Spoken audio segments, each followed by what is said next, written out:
या अगर आपके स्पर्म जीरो हैं और आप औलाद की नेमत हासिल करना चाहते हैं विद योर ओन स्पर्म्स, तो क्या ये पॉसिबल है? इसका जवाब यस भी है और नो भी है। अब ये किस तरह से है, इससे पे बात करते हैं। जो बेसिकली जीरो स्पर्म होता है उसकी दो वजूहात होती हैं। Number one is the testicular failure. Testis किसी बहुत पुरानी बीमारी की वजह से या हार्मोनल फैक्टर की वजह से बिल्कुल फेल हो गए हैं। अब टेस्टिकुलर फेलियर को कैसे डायग्नोज करते हैं वो हम आगे जाके बात करते हैं। दूसरी है obstructive cause. Testis are doing their work okay, वो स्पर्म प्रोड्यूस कर रहे हैं, बट रेटी टेस्टिस या इजैकुलेटरी ट्रैक्ट या फिर कोई एपिडिडमस के अंदर ऐसा डिफेक्ट है कि वो जो स्पर्म्स हैं वो इजैकुलेशन के अंदर ट्रांसपोर्ट नहीं हो रहे। ये इट्स वेरी अनकॉमन थिंग, लेकिन अगर हो तो ये टाइमली डायग्नोज होना जरूरी है।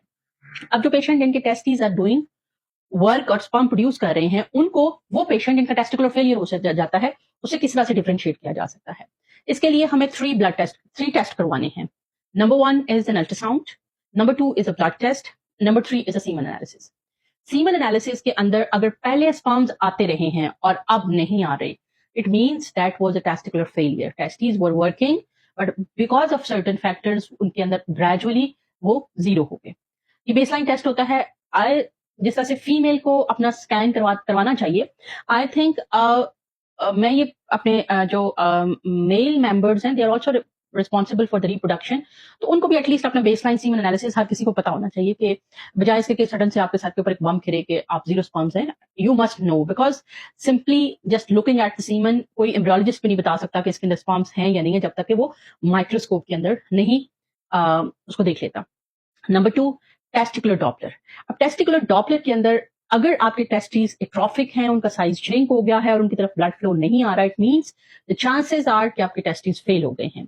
लेकिन अगर आपका टेस्टिकुलर वॉल्यूम नॉर्मल है और टेस्टिस की तरफ ब्लड फ्लो ठीक आ रहा है, द चांसेस आर कि हम आपके healthy sperms out of your testis निकाल सकते हैं। तीसरा टेस्ट है हार्मोन्स का टेस्ट। अगर आपकी बॉडी में FSH basically follicle stimulating hormone है, ये फीमेल के अंदर अंडों को स्टिमुलेट करता है प्रोडक्शन को, और मेल के अंदर स्पर्म प्रोडक्शन को इंक्रीज करता है। अगर आपका एफएसएच लेवल बहुत हाई है तो इट मींस कि आपके sperm testis are working at their optimum level already और कोई रिजल्ट नहीं मिल रहा, इट मींस टेस्टिकुलर फेलियर हो चुका है। लेकिन अगर आपका एफएसएच और एलएच का लेवल नॉर्मल है या बिलो नॉर्मल है, it means that we have field to play. हम इस हार्मोन को बेहतर करके, अगर नॉर्मल है तो इट मींस ये जीरो स्पर्म की वजह ये है कि कोई ना कोई रास्ते में ऑब्स्ट्रक्शन है, पीछे काम ठीक हो रहा है, स्पर्म पैदा हो रहे हैं लेकिन सीमेन के अंदर जैकुलेट नहीं हो रहे। लेकिन अगर इट इज लो तो इट मींस कि आपका जो फॉलिकल स्टिमुलेटिंग लेवल है वही लो है, हो सकता है उसको हम इंप्रूव करने की मेडिसिन दें। We have margin to give you medications and give you the results. तो लिहाजा अगर आपका जीरो स्पर्म है तो खुदारा मायूस होने से पहले एक दफा ये देख लें, are you a candidate of testicular failure, are you a candidate of obstructive azoospermia कि कोई रुकावट है आगे, या आपके अभी टेस्टिस ने फॉर द टेम्परेरी काम करना छोड़ा है but the margin is there.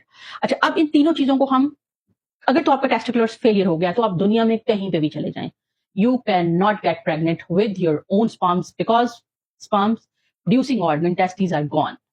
आप अपने जर्नल एग्जामिनेशन से भी वैसे टेस्टिकुलर वॉल्यूम का आइडिया लगा सकते हैं। अगर आपको कोई सुकड़ाव महसूस होता है तो you must get a semen analysis done. Number two, अगर आपका ऑब्स्ट्रक्टिव एजोस्पर्मिया है या हार्मोन लेवल कम है तो आपका ऑब्स्ट्रक्टिव एजोस्पर्मिया में हम पिज्जा या टेस्टिकुलर बायोप्सी करके आपके स्पर्म्स को रिट्रीव कर सकते हैं, उनको फ्रीज कर सकते हैं और लेटर ऑन इक्सी के लिए यूज करके आपको आपका बच्चा दे सकते हैं that belongs to your DNA.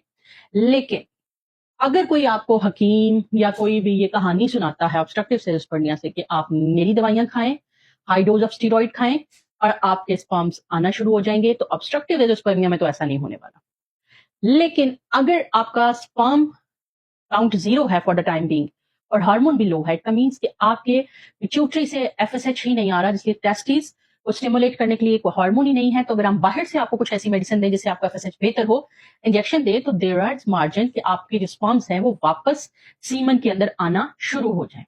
अब वो सीमन के अंदर किस लेवल पे आएंगे, क्या नेचुरल प्रेगनेंसी होगी, वो टाइम डिसाइड करेगा, या सिर्फ इतने आएंगे कि उनको फ्रीज करके इक्सी के लिए यूज किया जा सकता है, ये टाइम बताएगा, ये आपका डॉक्टर बताएगा जो आपको मेडिसिन दे रहा है।